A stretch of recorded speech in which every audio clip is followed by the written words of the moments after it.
When we're talking about the spiritual life, um, I don't know what you're thinking, but I think it's very important that we consider the obstacles in the path of spiritual awakening or spiritual flowering. And one may, of course, write down a list of obstacles in the spiritual life, like I don't have enough time, and I don't find time to meditate, and I find it hard to do the asanas because my body is rather stiff and all that kind of stuff. And to talk about all those things is to, I believe, remain in the superficial dimension of our understanding. The real obstacle not only to the spiritual life, but to the very act of living itself, the one and only obstacle is the self. Now, this is a very peculiar statement, and many people may not vote for it because many people may not perceive the truth in the statement that for every obstacle in every sphere of life, in every dimension of life, if when I say that you yourself are the obstacle, they're not going to make much sense out of it. So one has to be patient enough in order to give ear to the statement that there is a living and moving energy in the field of consciousness, which we have identified as the self.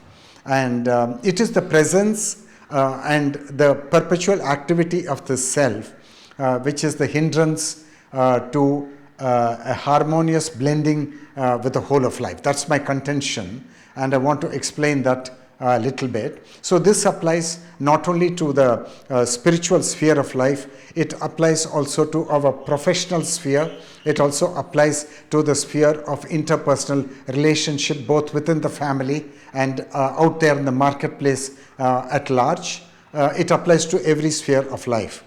Now, why is this obstacle so all-pervasive, the movement and the activity of the self? Because the activity of the self kind of denies us the freedom to perceive life as it is. Because this energy is very alive and it is kicking, it kind of overrides on what life has to give us, on what life wants to communicate to us by saying that before life is going to tell us that I'm giving you this, please receive it with grace.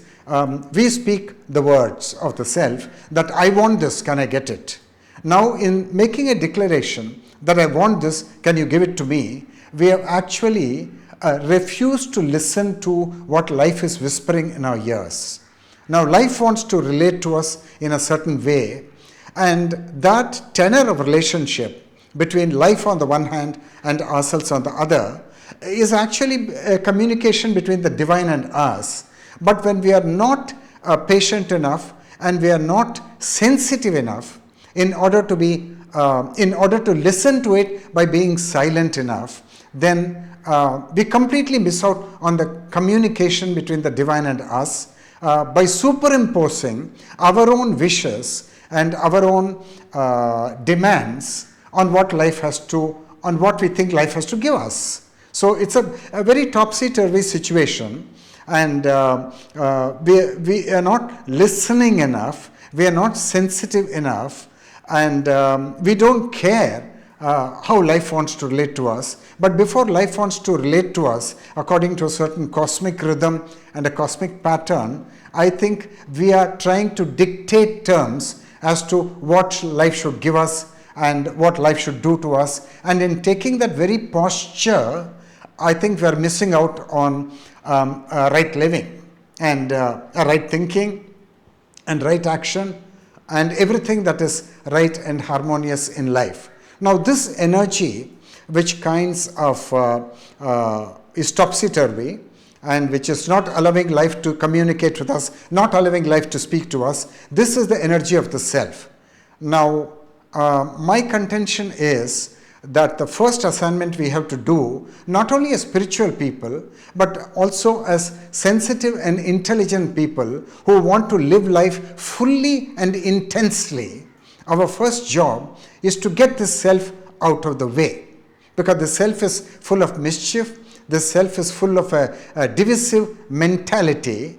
It is always thinking in terms of the profit and loss, and it wants to win in every battle, subtle or gross, between itself and life, between itself and a supposed adversary. And so long as this energy is operating, I'm saying that you're missed out on the very act of living and that your life is a waste. That's my contention.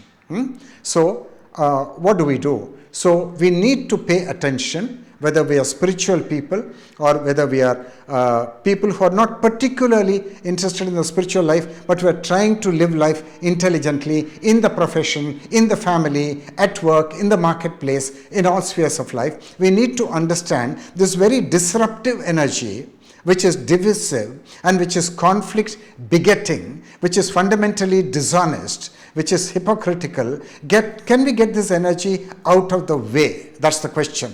Now this is an enormous question. This question was first asked not by the Buddha, but by the world teacher J. Krishnamurti. The Buddha addressed a completely different question: can we end suffering?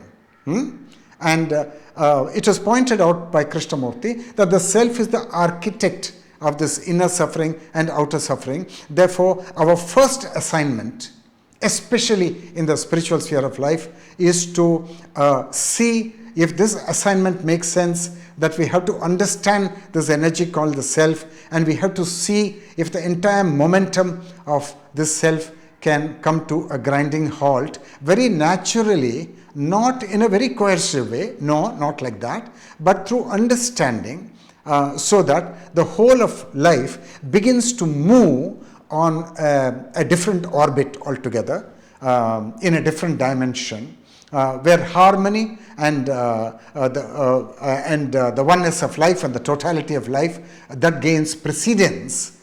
So can we do that? Now, that is the challenge. We start with an Amanaska yoga to get the self out of the way. And for that, what should we do?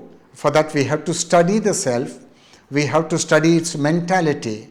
We have to study its operating modalities. And then we will find out, if we do that, without criticism and without judgment and without condemnation, that this energy will subside under the condition that the awareness, which is at the very root of our being, that awareness which has been atrophied, so to speak, has been allowed to function and allowed to shine on the activities of the self, then you will find that this disruptive energy of the self becomes calmed and is tamed and is silenced. Now that's the first assignment, and it may also be the last. And after that, you will find that you are actually free. You're free of what? You're free of the monster of the self. And once you're free, you've got the freedom from this very divisive activity of the self, this very disruptive activity of the self, then you will automatically act very intelligently, because the default setting of the self has gone missing, and instead of that, there is another setting which comes to occupy its place, and that is the setting of prajna or intelligence. And that communicates with life, that has a face-to-face encounter with life, that receives what life is giving us, and that will talk back to life. And that is and the whole movement of life should move in that orbit, in that dimension. That, I believe, is the higher way to live the human life.